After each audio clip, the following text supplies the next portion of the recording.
វិញ្ញាណសងសឹកនៅវាលស្មៅបុរាណនៅភូមិមួយដែលស្ថិតនៅដាច់ស្រយាលជាប់នឹងតំបន់ព្រៃបុរាណក្នុងខេត្តសៀមរាបមាននារីម្នាក់ឈ្មោះបុប្ផា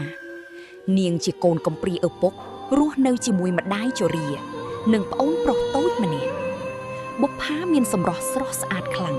រហូតមានអ្នកភូមិជាច្រើនតែងតែសរសើរថាសម្រស់នាងដូចជាស្រីសួគ៌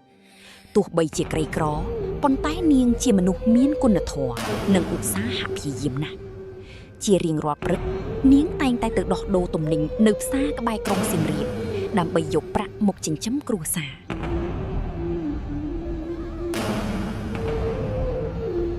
ក្នុងភូមិនោះមានបុរសម្នាក់ឈ្មោះអាម៉ៅជាកូនអ្នកមានអំណាចនិងមានបព្វពួកជាអ្នកលេងប្រចាំតំបន់អាម៉ៅលងស្រឡាញ់សម្រស់បុប្ផាខ្លាំងហើយព្យាយាមតាមទិញទឹកចិត្តនាងដោយមាសប្រាក់ប៉ុន្តែបុប្ផាមិនដែលចាប់អារម្មណ៍ឡើយព្រោះនាងដឹងថាអាម៉ៅជាមនុស្សយង់ឃ្នងនៅល្ងាចថ្ងៃមួយដែលមេឃហាក់ដូចជាមានប្រផ្នូលមិនល្អ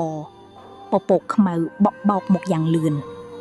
បុប្ផាកំពុងធ្វើដំណើរត្រឡប់មកពីផ្សារវិញតែម្នាក់ឯងពេលមកដល់ចំណុចវាលស្រែដាច់ស្រយាលមួយដែលសម្បូរទៅដោយដើមត្នោតនិងដើមពោធិ៍ធំស្រាប់តែអាម៉ៅនិងបព្វពួកពីរនាក់ទៀតបានស្ទះផ្លូវនាងពួកគេបានចាប់បង្ខំបុប្ផាយ៉ាងសាហាវទៅក្នុងខ្ទមចាំចំការដាច់ពីគេមួយទោះបីជានាងយំស្រែកអង្វរកយ៉ាងណាក៏ដោយក៏ក្រុមអាម៉ៅមិនព្រមលែងដែរក្រោយពីបានរំលោភបំពានលើរូបរាងកាយនាងរួចដោយខ្លាចរឿងនេះធ្លាយដល់សមត្ថកិច្ចនិងអ្នកភូមិអាម៉ៅក៏បានសម្រេចចិត្តច្របាច់កបុប្ផារហូតដល់ស្លាប់ស្រែករកកូនគ្រប់ទិសទីប៉ុន្តែគ្មាននរណាដឹងឡើយអាម៉ៅនិងបព្វពួកបានធ្វើដូចជាគ្មានរឿងអ្វីកើតឡើងប៉ុន្តែ7ថ្ងៃក្រោយមកភាពភ័យរន្ធត់ចាប់ផ្ដើមលុកលុយភូមិនោះ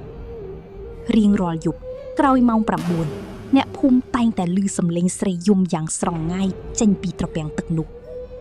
ជាមួយគ្នានោះដែរក្លិនម្យ៉ាងដែលដូចជាក្លិនផ្កាម្លិះក្រៀមលាយឡំនឹងក្លិនសាកសពស្អុយបានភាយពេញភូមិបព្វពួកម្នាក់របស់អាម៉ៅឈ្មោះអាខ្វិតកំពុងជិះម៉ូតូត្រឡប់មកពីផឹកស៊ីវិញយប់ជ្រៅពេលមកដល់ក្បែរដើមពោធិ៍ធំគេបានឃើញស្រីម្នាក់ស្លៀកឈុតពណ៌សអង្គុយសក់វែងអន្លាយបាំងមុខ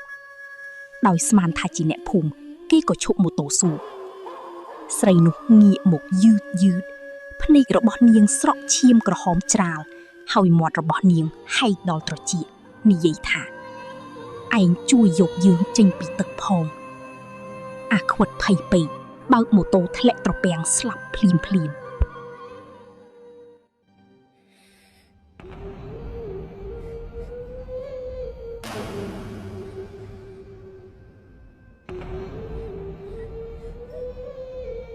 វិញ្ញាណបុប្ផាមិនព្រមទៅណាទេនាងបានតាមលងបន្លាច់បព្វពួកម្នាក់ទៀតរហូតដល់ឈួតរត់ស្រែកពេញភូមិថាបុប្ផាមកយកជីវិតយើងហើយទីបំផុតនៅសល់តែអាម៉ៅម្នាក់គត់អាម៉ៅភ័យខ្លាំងណាស់ក៏ទៅរកគ្រូមន្តអាគមម្នាក់មកជួយសូត្រមន្តបាំងដានប៉ុន្តែកម្លាំងព្យាបាទរបស់វិញ្ញាណបុប្ផាខ្លាំងពេករហូតធ្វើឲ្យគ្រូនោះមិនអាចទប់ទល់បាននៅយប់មួយដែលមានផ្គរលាន់និងភ្លៀងធ្លាក់ខ្លាំងអាម៉ៅកំពុងដេកនៅក្នុងផ្ទះម្នាក់ឯងស្រាប់តែទ្វារផ្ទះរបើកខ្ចាយបង្អួចបក់បោកខ្លាំងអាម៉ៅមើលទៅក្នុងកញ្ចក់ទូខោអាវឃើញរូបបុប្ផាឈរពីក្រោយខ្នងខ្លួននាងសើមជោកដោយទឹកត្រពាំងនិងមានស្លែតោងពេញខ្លួន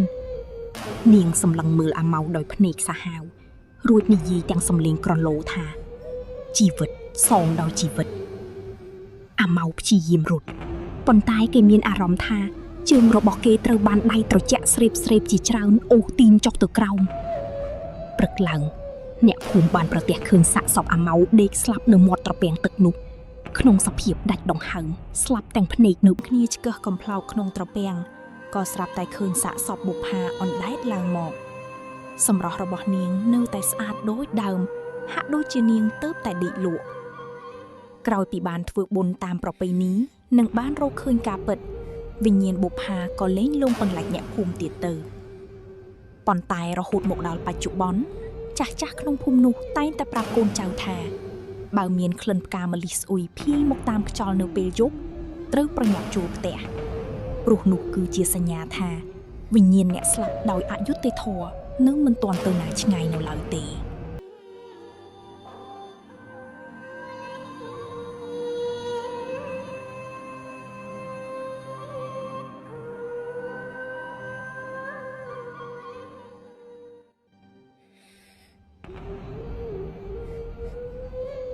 អ